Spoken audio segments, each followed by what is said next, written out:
quiero compartirles o transmitirles 4 cosas que puede llevar su vida a un nivel diferente en lo espiritual. 4 cosas sencillas, simples. No vengo a traer un misterio oculto de los siglos pasados. Simplemente vengo con un mensaje de parte de Dios. Digo a mi esposa y a cualquier persona que me invita, yo siempre doy un tiempo para orar, pido un tiempo para orar. Y nunca me muevo si Dios no me dice, ve. Porque sé que cuando Él me dice, ve, su gracia, su palabra y su poder estará respaldando toda la tarea. Dice de la siguiente manera, Filipenses capítulo 4, versículo 13. Vamos a leer todos juntos. Dice de la siguiente manera, todo lo puedo en Cristo que me fortalece. ¿Podemos leer de nuevo con mayor volumen? ¿Sí? Todo en Cristo que me fortalece. Amén. Otra traducción dice, puedo enfrentar cualquier situación porque Cristo me da el poder para hacerlo. Cuando miramos este pasaje, es muy fácil darse cuenta que es una palabra de aliento y de motivación para la gente. Pero cuando miramos un poco el contexto en el cual esta palabra sale, cambia toda la perspectiva con la cual podemos leer el pasaje. Nosotros podemos imaginar un montón de situaciones y cualquiera, salvo excepciones, no se alcanzaría siquiera a 1 kilómetro de lo que estaba pasando en la vida de este hombre. Las personas cambian cotidianamente.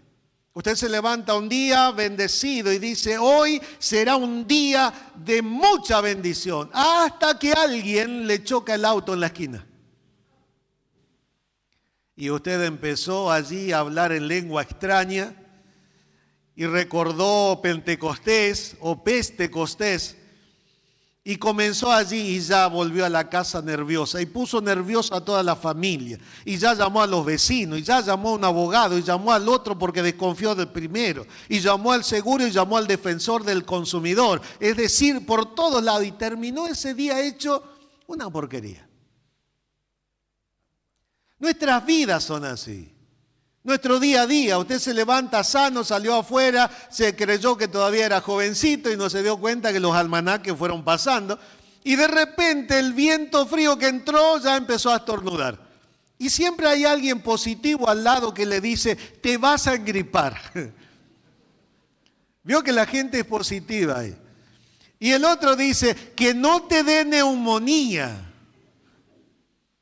Y otro que escuchó mal la información dice, cualquier cosa le pedimos el pulmón a la abuela, uno te puede dar. Y todo fue con algo muy sutil. Pero la situación suya cambia. Y usted ya no es el mismo espiritualmente. Sigue siendo un hijo de Dios. Sigue siendo alguien que va al cielo. No por eso no va a ir al cielo. Pero la calidad de vida como cristiano ha sido disminuido drásticamente de tal forma que si usted no hace algo al respecto, su vida va a ser un caos. Y nadie se va a querer juntar con usted. Después dice, y nadie me viene a visitar. Y cuando alguien va a decir, qué feo está la cosa. ¿Viste qué caro la luz? Estos focos son una porquería, se queman más seguido. Y después dice, viste, azúcar era lo de antes era azúcar. Y le da, y continúa. Y dale nomás, todo para atrás negativo y uno que fue bendecido y para bendecir dice, Dios mío, líbrame, ¿a qué hora me voy? Ahora uno dice, ¿cómo se llega a ese punto? Porque nadie llega de la noche a la mañana a eso, sino a través de sucesos que van reiterándose continuamente en el tiempo y van formando un carácter. Y debemos plantarnos sobre esta realidad. Y oiga con mucha atención, el mismo espíritu que tenía Pablo está en usted. No es que él tenía una parte o una porción o triple, porque hubo una época que andaban repartiendo porciones. Él tenía exactamente la misma proporción del espíritu que la tiene usted. Y una pregunta a realizar, no sé, ¿por qué es que yo no hago esto? Porque este pasaje llega después de haberse enterado de malas noticias. Pablo escribe esta epístola porque alguien llega con información de que algunas personas entraron ahí a hablar cosas que no corresponden dentro de la congregación y eso fueron lastimando a los hermanos y algunos se desanimaron. Y entonces Pablo dice allí, siempre hay gente que pincha los globos antes de que empiece el cumpleaños. Y no solamente eso, sino que usted mira allí que algunos de ellos incluso estaban discutiendo con respecto a quién era más grande o más importante. Tal es así que el apóstol Pablo va a decirle allí, capítulo 2 de esta misma epístola, que tenemos que tener el mismo sentir que hubo en Cristo Jesús, que Él se despojó de todo y se hizo siervo y en la condición de siervo allí se humilló hasta la muerte de cruz. Y Pablo tiene que responder a esa epístola, porque hay gente que se cree así. Predicó 2 veces y cree que es Billy Graham reencarnado, más o menos. No creemos en la reencarnación, obviamente. Hermanos, la situación fue difícil. Y en medio de eso, ¿sabe qué más se agrava? Que también los cristianos habían comenzado lentamente a menguar en la fe. Es claro, cuando vos ves que el otro no ora, el otro no ora, el otro no ora, y vos decís, ¿y yo para qué voy a orar? Si comencé ayer. Y entonces el desánimo se promueve. Y él va a tener que escribirle y decirle, ustedes tienen que ser luz, luminares en esta vida. Y ahora usted mira allí y uno dice, qué bárbaro, qué tremendo. Capítulo 3 él va a empezar a introducir el tema de lo que es su propósito en la vida. Y el pasaje que sobresale allí dice, prosigo hacia la meta, el supremo llamado de Dios. Yo no pretendo haberlo alcanzado, sino que me estiro para ver si puedo agarrar aquello que Dios ha preparado para mí y que simplemente está esperando que llegue. Y uno dice, ese es mi predicador preferido. Y llega acá, capítulo 4, y usted mira allí, esta porción es espectacular para aquellos que tienen problemas en la mente y no le dan vuelta cositas ahí. Capítulo 4 es espectacular para ellos. Pero llega allí a hablarle con respecto a la actitud, a la acción que deben tener. Y cuando llegamos al verso 3, él va a decir, todo lo puedo en Cristo que me fortalece. Y uno nota allí y dice, qué bárbaro, qué hombre de Dios, pero sin embargo estaba preso. Sin embargo, hermanos, ya las costillas se le podían contar, porque la crisis económica también lo había golpeado y muchos que habían estado con él antes ahora le dieron la espalda, hasta que hermanos de Filipo van a hacer una ofrenda especial para enviar para el apóstol, para que él luego escriba. Ahora dice, estoy saciado, pero nunca hubo una queja. Nunca dijo abandono el ministerio. Porque el que abandona es el cobarde. El hombre de Dios persigue el propósito que Dios trazó para él. Y en medio de todo eso, él va a decir expresiones como la siguiente: yo he aprendido a vivir en abundancia y en escasez. Y usted ya sabe que lo más difícil es aprender a vivir en abundancia. Porque usted tiene la tendencia de creer que usted todo lo puede. Porque tiene la tendencia a decir esto es mío, y comienza a aferrarse a lo material. Y hermano, no sabe que el que se va de acá no lleva nada. Y depende de la familia a la que pertenece, ni chiripá le ponen.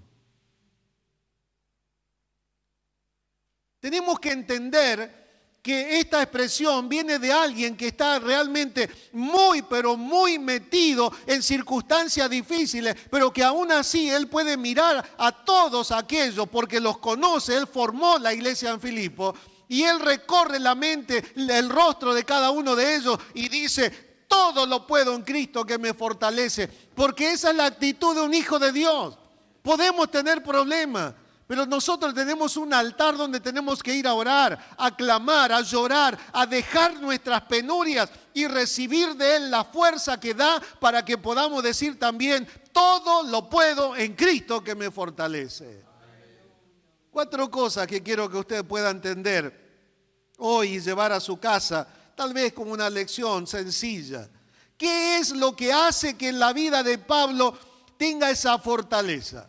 ¿Qué es lo que hace que en verdad el apóstol pueda estar en esa situación? Si usted hace un recorrido por el libro de Hechos de los Apóstoles, va a encontrar que él estuvo preso muchas veces, no una sola vez, ni dos, ni tres, muchas veces. Estuvo allí rodeado de enemigos. Le dieron a él 195 azotes por la espalda, por gente experta, no por mi abuela. Mi abuela te tiraba la chancleta, doblaba la esquina, te pegaba, volvía la chancleta y quedaba en su pie. Pero era la chancleta. Acá era látigo para producir dolor usado por gente especialista.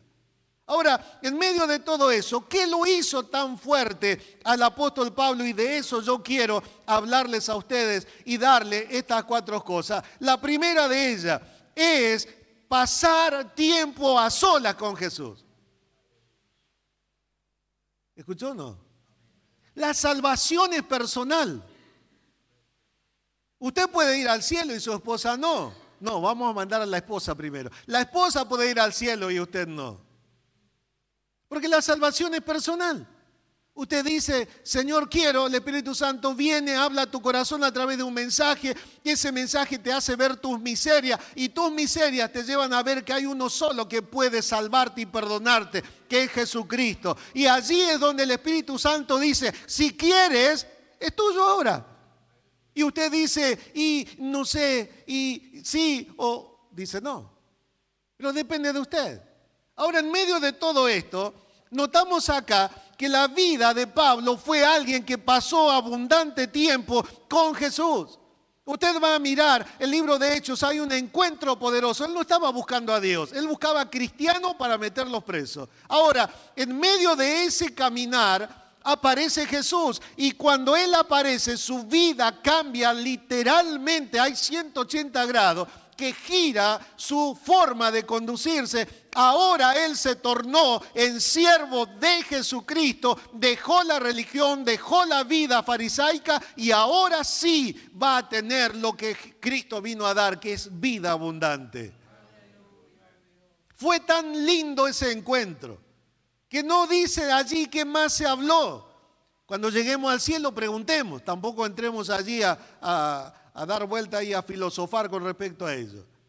Pero fue tan bueno que de repente, cuando viene Ananías, ora sobre él, el Espíritu Santo lo llena de tal manera, él también es sanado, recupera la vista, y a partir de allí se hizo adicto a la persona de Jesús. Hay un contraste entre aquellos que se habían hecho adictos como fariseo al templo. Se habían hecho adictos a los rituales que se practicaban adentro.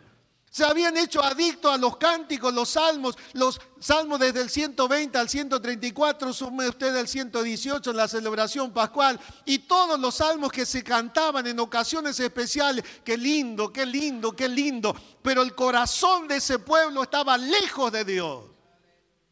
¿Cómo lo sé? Porque cuando Cristo vino, todos lo rechazaron. Ellos estaban más entusiasmados con los rituales, la liturgia que ellos normalmente llevaban adelante, pero se olvidaron del Dios que les había mandado. Amarás al Señor tu Dios con toda la fuerza. Es decir, había una relación personal, no con el tabernáculo, pues todavía no estaba. No con los sacrificios, porque todavía no había distribuido, no estaba explícita la ley. Simplemente fue una acción allí en Egipto de sacrificar los corderos.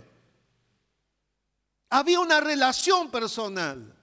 Usted no puede hablar de una vida victoriosa si no cultiva una relación personal con Jesucristo, donde usted ame más orar que comer. Ay, ay, ay. ¿Sabe usted que el ayuno bíblico es el resultado de estar ocupado buscando a Dios y no es una abstinencia deliberada? No como porque estoy de ayuno y entonces estoy mirando ahí la final, qué sé yo, Argentina-Francia, ya sabe quién es segundo. Y después que terminó, festejó, fue a la caravana, todo vino, cierto, estoy ayunando. No, eso es ridículo, no lo haga. Coma, tranquilo, no se haga problema. El ayuno es el resultado de una búsqueda intensa de Dios que no me importa el comer, que es secundario, que habrá tiempo después, porque si Él es mi pastor nada faltará. Pero lo que yo necesito es la presencia de Dios. Y Pablo pasaba, usted va a encontrar en cada una de las epístolas, en Efesios dice, doy gracias a Dios, es una oración, ruego por ustedes, es otra oración, doblo mis rodillas, es otra oración. Y continuamente hay una comunicación directa y abierta con Dios. Conozco y veo mucha gente que ya estoy cansado, que hablan y hablan y hablan de Dios, pero no hablan con Dios. Y entonces todo termina siendo vacío. La prédica vacía, el cántico vacío, la oración vacía, la visita vacía de contenido. Pero cuando hay presencia de Dios, cuando hay búsqueda de Dios, tu vida cambia. Porque tu vida espiritual se fortalece. Usted sabe, el ser humano es espíritu, alma y cuerpo. Cuando hay comunión con Dios, tu espíritu se fortalece y se pone firme. Y puede venir cualquier temporal, no hay problema que venga. Se puede desgastar lo de afuera. Puede hasta incluso dar cierto margen de dolencia a la parte del alma. Pero al espíritu nada puede llegar porque ese es el trono de Dios en el corazón del ser humano. Pablo podía estar así en la cárcel escribiendo, pero había allí presencia de Dios, había altar con Dios, hablaba con Dios continuamente. Cuente las veces, hay aproximadamente más de 150 oraciones de Pablo en sus epístolas. Esto marca, hermanos, que la clave para poder decir todo lo puedo en Cristo que me fortalece, no es una confesión positiva como muchos dicen. No, tenés que confesar, no, tenés que pasar tiempo con Dios. Porque hay gente que nunca leyó este versículo. ¿Y cómo puede ser que viven en victoria? ¿Cómo puede ser que son personas que avanzan, que crecen en lo espiritual y que tienen los mismos problemas que usted, que se les muere familiares igual que a usted o que a mí? Pero sin embargo ellos tienen allí una presencia poderosa de Dios, que no hace falta que diga, estuve orando, la gente se da cuenta que oró. Hay personas que dicen, ayuné 7 días. No, ni cuenta, hermano, tiene que ser secreto eso ahí. Porque tu Padre, cuando te vea en público, lo humilde que sos, allí vendrá la gracia y el poder para respaldar. Cuando usted no pasa tiempo con Dios, hermanos, suceden cosas que realmente después lastiman y hieren tu corazón, hieren tu vida, hieren tu familia, destruye, hiere, lastima tu economía y no te das cuenta. Porque lentamente empezamos a pensar que el evangelio es una cuestión mental y no espiritual. Qué terrible error, y que muchas congregaciones ya lo están cometiendo. Donde en lugar de buscar la plenitud del espíritu, buscan personas que alienten, que estimulen los coacheos espiritual, los asistentes, los padres, bueno, de todo hay. La presencia de Dios me basta. Me basta. Segunda cuestión para observar allí, pasar tiempo con Jesús. Segunda cuestión, seguirle bien de cerca. Uno puede tener actitudes diferentes con respecto a Cristo, al servicio, a los hermanos. Pero si hay algo que usted no debe descuidar es seguir a Cristo bien de cerca. Es la forma de tener la primicia siempre.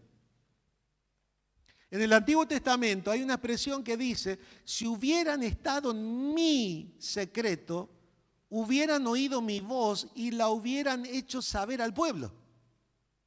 Pero claro, ellos estaban muy ocupados en la importancia de su título profético.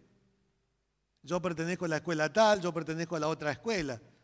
Cuando Dios lo que quiere escuchar es yo pertenezco a Dios. En la vida de Pedro, usted se acuerda, Pedro fue alguien que siempre manifestó ese carácter impulsivo que tenía. Decía a alguien una cosa y él primero saltaba ahí.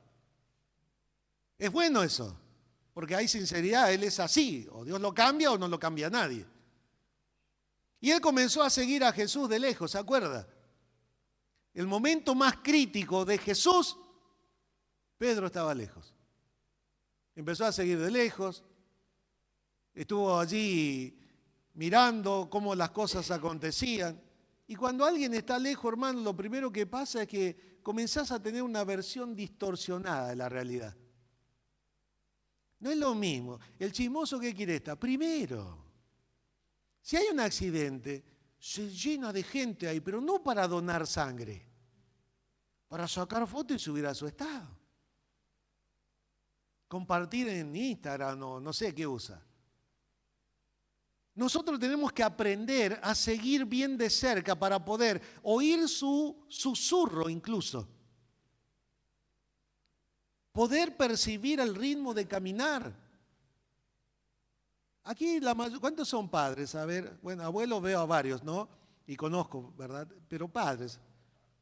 Abuelos y padres. Bueno, son padres. Doble padre, doble padre. Cuando sale a caminar el hijo con el padre, y el padre tiene un tranco largo, ¿no?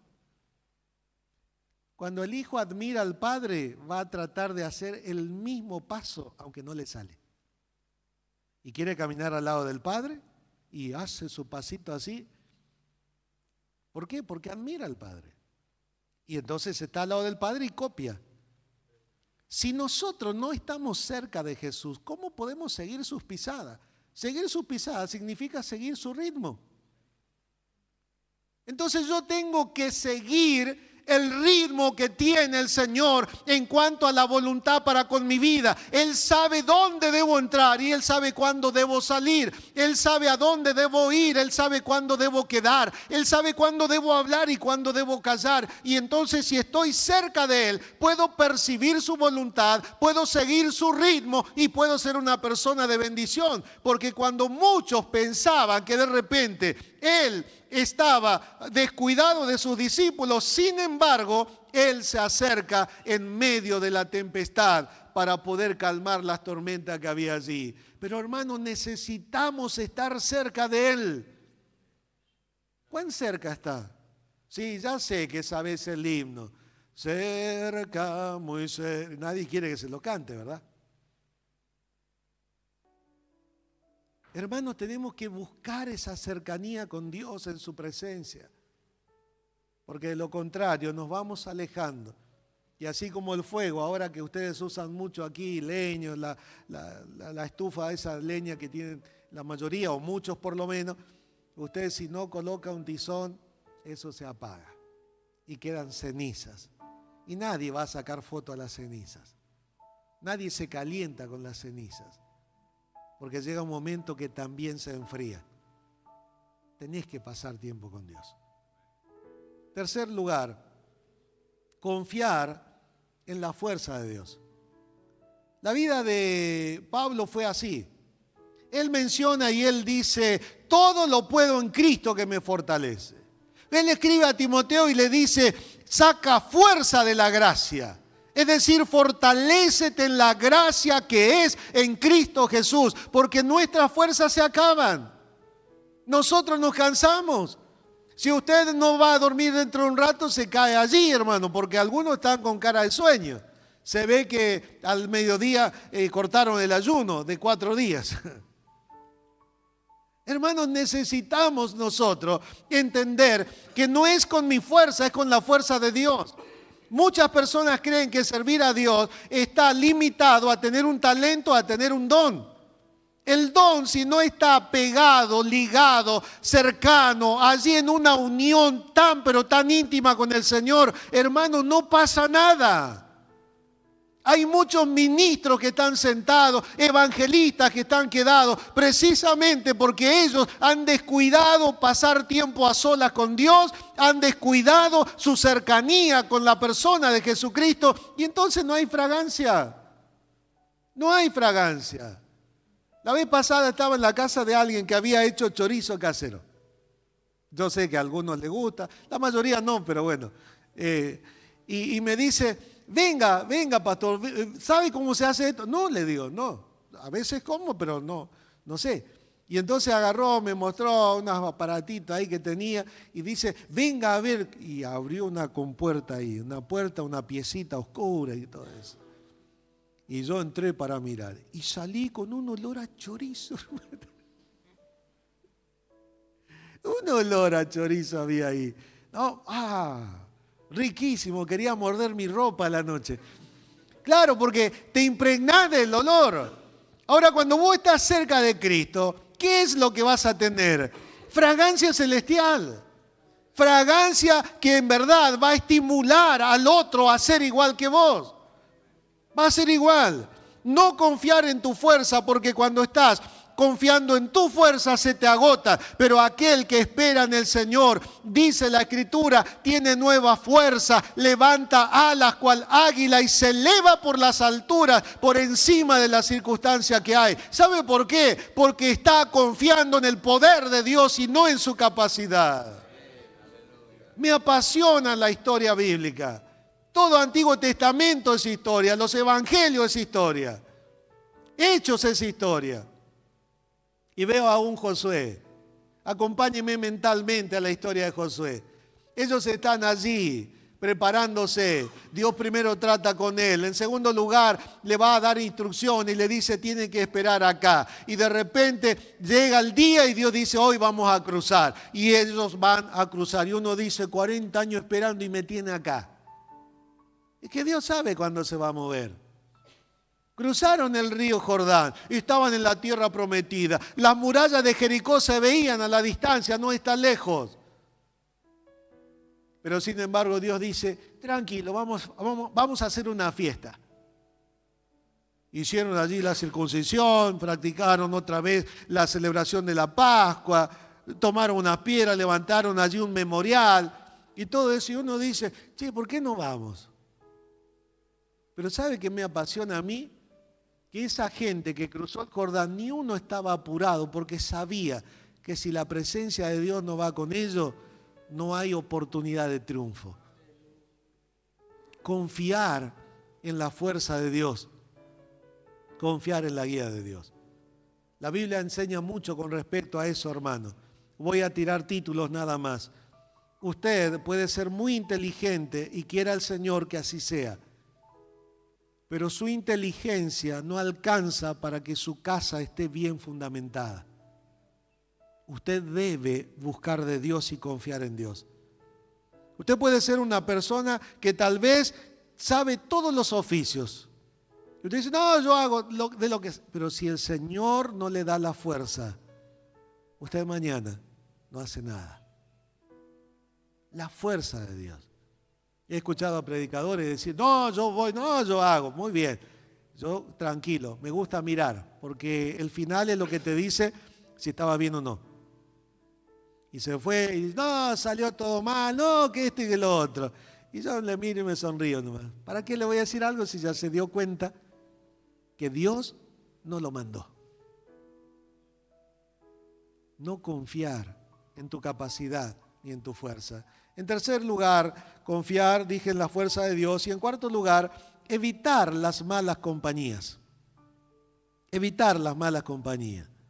Alguien dijo, ¿no? Se juntó el hambre y la necesidad de comer. Es como que hay una cuestión natural, algo por inercia, que una gente que por allí, una persona que tiene muy baja autoestima, le cuesta mucho relacionarse con otros. Pero si en un grupo ve a otro que tiene también baja autoestima y se apega a él. Cuando usted ve a una persona que por allí es orgullosa, todos los que son sencillos, humildes, no quieren estar ahí.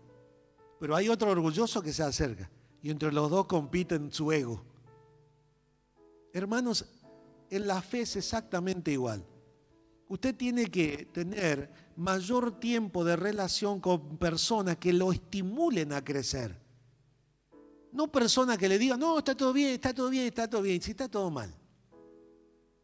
Porque el día que está todo bien, significa que no podemos crecer. Y siempre podemos y debemos crecer. Porque de lo contrario, seguiremos viviendo un cristianismo a cuentagotas. Evite las malas compañías. La gente pesimista te va a detener mucho tiempo en un lugar donde vos no querés estar. Tenés que buscar personas que te estimulen, que te... Hey, pastor, ¿y no me tengo que juntar con la gente necesitada? Sí, juntarte, vas a hablar, orar, sí te vas. Pero a la hora de elegir tu tiempo, Busca personas que te estimulen, que te edifiquen, que te confronten, que te digan lo que haces mal. Porque a veces buscamos gente que solo nos digan lo que está bien. Porque ahí estamos todos tranquilos. Y cuando alguien aparece y nos dice, mira, esto que estás haciendo está mal, allí es donde nos endemoniamos. Bueno, exageré un poquito. Nos ponemos un poquito tensos. Evitar las malas compañías. Recuerde que a Pedro las malas compañías lo llevaron a negar al Señor. Y luego lágrimas de amargura caían por sus mejillas, cuando lo que debería haber caído eran lágrimas de triunfo si hubiera hecho y hubiera estado en el lugar correcto. 4 cosas mencioné recién. Primero, pasar tiempo con Jesús. La vida de Pablo fue real por eso. Segunda cuestión, seguirlo bien de cerca, no perder su ritmo, no perder sus pisadas, no perder su ejemplo. Y saber que usted debe compararse con Jesucristo. Porque si se compara conmigo y por allí usted va a decir, no, soy mejor que el pastor Oscar. Y yo seguramente le diré, sí, es verdad. Pero cuando usted se compara con Cristo, siempre le va a faltar algo, pero también sabe que tiene todos los recursos para cada día ser más parecido a Él. En tercer lugar, confiar en las fuerzas de Dios. En cuarto lugar, evitar las malas compañías. Y voy a agregarle una. Esté dispuesto a pagar el precio. ¿Sabe, hermano, que la mayoría de las personas quiere todo fácil? Este es un país donde muchos se han acostumbrado a que todo sea fácil. Cuando alguien me dice, pastor, nos casamos y qué sé yo, y dice, ¿qué opina usted? Yo quiero tener 3 hijos. Y él dice, para mí se me hace mucho, dice, pero bueno, ella quiere 3. ¿Y usted qué dice, pastor? Yo le digo, tengan los hijos que puedan mantener. Y abren el ojo grande. Porque el principio bíblico dice que el que no provee para los suyos es peor que un incrédulo. Si sos cristiano, los hijos que puedas mantener. Y a eso sumarle el cuñado, la suegra y todo, ¿verdad? Que van siempre para visitar y es un gasto extra, ¿no? Inversión le llaman hoy, inversión. Dispuesto a pagar el precio. ¿Usted quiere ser ingeniero? Bueno, pélese las pestañas estudiando. No voy a orar que Dios me dé el título. No, pelá las pestañas, gastá la mirada, estudiá los libros, hacé los planes que tienes que hacer, los planos, los proyectos y todo lo demás. Y si lo haces bien, al final del camino nos vemos con el diploma para entregarle. Ah, no era fácil nomás la cosa. No, hay un precio a pagar. Quiero tener 2 hijos, hay un precio a pagar. Son 9 meses cargando allí a ese bebé dentro de su mamá, dentro de la mamá, y está allí. Cada día que pasa es peor. Y cuando llegamos al 7º mes, 8º mes, ay, no saben cómo acostarse. Para sentarse tarda media hora, para pararse avísenle un día antes. Claro, la situación es tensa, es dramática. Para el que nunca ha estado es fácil, pero la que ha cargado un bebé sabe que es así. Ahora, hay un precio a pagar. Si usted quiere tener una vida de victoria, hay un precio a pagar. Tenés que rendirte a Cristo Jesús. Si querés tener una vida de fortaleza espiritual, tenés que rendirte, porque cuando te rendís es Él el que guía. Y Él nunca te va a llevar a un lugar donde su poder no te pueda mantener en pie y en victoria. Es por eso que Pablo en la cárcel escribe eso. Es por eso que años después él está en otra cárcel más hedionda, más podrida que esa. Y desde esa cárcel él va a decir, muchachos, no se olviden, tráiganme los pergaminos, tráiganme los papiros que dejé. Necesito seguir aprendiendo más de Dios. Y uno dice, che, Pablo, ya escribiste 13 epístolas que tenemos registradas, pero escribió aproximadamente 3, 4 más seguro. ¿Qué más quieres aprender? Es que él sabe que Dios es inagotable, que nuestra mente es finita por causa del pecado, y que nunca podemos entender totalmente a Dios. Pero si le buscamos cada día, podemos crecer un poquito a la vez. Un dicho que tengo: grano a grano la gallina llena el buche. Todos los días un poquito. Un minuto más de tu oración, un minuto más de tu cercanía a Cristo, un minuto más de confiar en la fuerza de Dios, un metro más alejado de las malas compañías, pero también recordando que hay un precio a pagar. Hermanos, los muros de Jericó no cayeron por gracia solamente. Hubo obediencia alrededor para probar si el pueblo estaba adaptado, estaba apto para poseer esa tierra. Y ese pueblo pagó el precio, obedeció incondicionalmente, aunque el plan era loco. Usted ya lo sabe. Pero Dios bendijo allí. Incline su rostro. Señor,